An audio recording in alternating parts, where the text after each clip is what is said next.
Hello everyone, and welcome to my Bold and Beautiful Today channel. I hope everyone is having a wonderful day.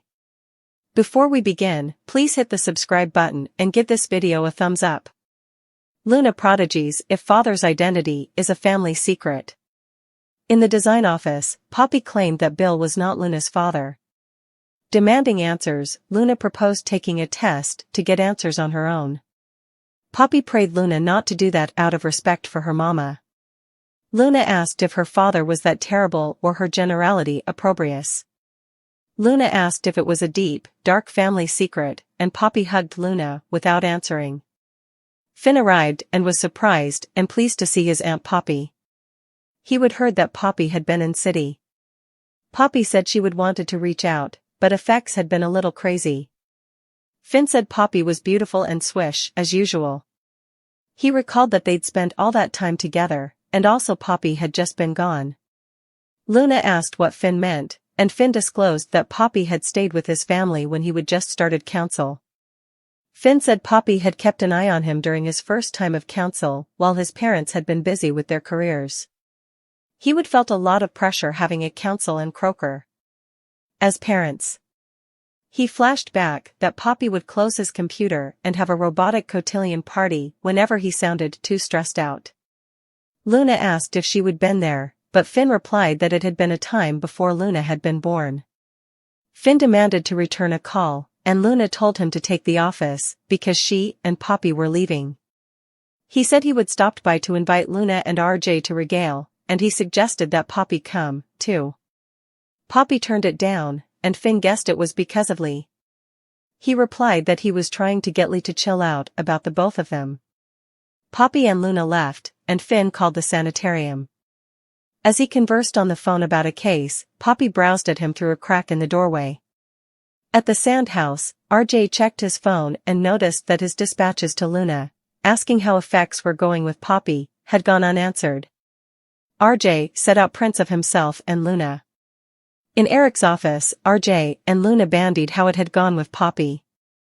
Luna revealed that Bill was not her father, but it scarified Poppy that she was curious about who was. Luna said Poppy always veered to Nozawa Power whenever Luna asked about a man from Poppy's history. Luna added that Poppy had prayed Luna not to seek out her father on her own. Luna wondered why it was a deep, dark family secret if she would been made from love. RJ asked if Poppy knew who it was. Luna replied that Poppy had denied knowing, but Luna believed that Poppy did know. To keep from hurting Poppy, Luna decided to stop fussing about who it was. In Brooke's cabin, Brooke reasoned that Hope was filling a hole after her marriage had fallen piecemeal, and accepting the offer would be the biggest mistake of Hope's life. Brooke prompted Hope to take off the choker and give the ring back. Hope did not know what differently she could do to move Brooke that Hope authentically watched for Thomas. Brooke said that Thomas's change did not abolish the pain of the history, and it broke Brooke's heart that Hope believed it was what she merited. Crying, Brooke asserted that Hope merited more, and this was just settling. Brooke supplicated Hope not to accept the offer. In Eric's office, Ridge approved of the ring as Thomas showed off a snap of it. Thomas had allowed. Ridge would suppose Thomas had gone crazy for proposing, but on the negative, Ridge loved that Thomas had gone after what he wanted. Ridge loved Thomas and figured Hope had to, also, or she wouldn't have the ring around her neck. Thomas wished Brooke felt the same. Ridge advised Thomas not to concentrate on that. Ridge figured that Brooke knew Thomas had bettered himself, and indeed though she absolutely did not want him with her son, Brooke would not stand in the way. Latterly, Ridge had gone, and Charlie arrived to tell Ridge that the stirring Esther Valentine had finished her fitting. Thomas guessed Charlie had a crush on Esther.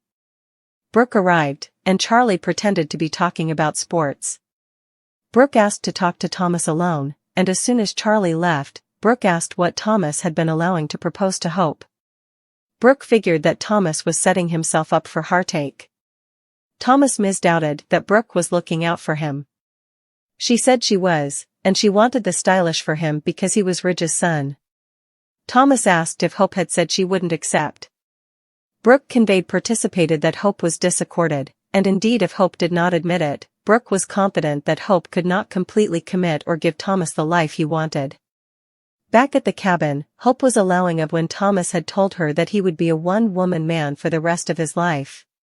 Ridge arrived. He wanted to talk to Hope because he knew about the marriage offer, and he felt that her wearing but not wearing the ring was confusing.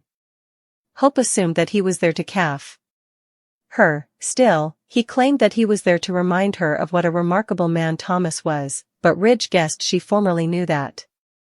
Feeling that Brooke was just looking out for Hope, Ridge said he would lost faith in his son at one point, but Thomas had worked hard to get Ridge to believe in him. Ridge believed that it was most important to Thomas that Hope believed in him. Ridge figured Hope knew that Thomas loved her, and Ridge felt that if her passions for Thomas were not genuine, it would crush Thomas. Ridge said that wearing the ring indeed around the neck gave Thomas hope that there was a chance. Ridge added that it made him feel as if there was a chance. Hope asked what Ridge was saying. He remarked that Hope and his son were great parents, musketeers, and co-workers, but it was extraordinary the way Hope had forgiven Thomas. Ridge said he would be happy if Hope was his son-in-law. After Ridge had gone, Hope studied of the effects Brooke had said to her earlier about not accepting the offer. She allowed of what Ridge had just said. Thomas arrived, and he and Hope bandied their visits from Ridge and Brooke. Hope figured they'd had to tell their parents ultimately. Thomas said Brooke had claimed to be looking out for him, but her view was status quo at that point. Hope revealed that Ridge had been sweet. Thomas claimed he was not there to press her, and the delay was worth it because he was confident that the ring would be on her cutlet. Don Diamant on Poppy's return. I am each in on this atrocious story. Suckers of the bold and the beautiful were eagerly staying for their cherished star, Don Diamant, to return, as recently, his character Bill Spencer took a aft seat. But he's eventually then, and his ongoing love with Poppy is making a buzz. In an exclusive interview, Don shares his studies on working with Poppy and indeed speculates on a surprising family disclosure. Curious to know what's Don spills about? Keep reading. The bold and the beautiful Bill Spencer's love revivified the bold and the beautiful star Don Diamant lately sat down with Soap Opera Digest for a quick take on the rearmost plot. He started by expressing his excitement about the current bow. The actor mentioned how happy he's about Bill reconnecting with Poppy. He also talked about the unpredictability of introducing a new love interest and suggested implicit changes in the evolving relationship. Unexpectedly, he suggested that Katie might review her passions towards Bill. The actor also congratulated Romy, who plays Poppy, describing her as a talented and natural actress. Diamant stressed the genuine connection between the characters, both physically and emotionally, and how well they work together on screen. Bill and Poppy love. Talking about Bill and Poppy's first meeting at a music jubilee, Diamant participated perceptivity into Bill's magnet to Poppy's free-spirited and witching personality. The bold and the beautiful star explained how their unanticipated hassle had a significant impact on Bill. The interview also covered the sportful scenes between Bill and his sons, Liam and Wyatt, where they teased him about the jubilee. While participating some perceptivity about his love bow, Diamant also expressed his enjoyment of working with his on-screen sons. Comparing the current story to once challenges, the actor conceded that Liam and Wyatt are presumably relieved that their father's romantic interest is Poppy rather than the former trouble of Sheila. He stressed the significance for Bill's sons that their father finds genuine happiness in his connections. Bill with sons Liam and Wyatt. As the discussion turned to implicit family disclosure, Diamant entertained the idea of Bill discovering Luna as his son.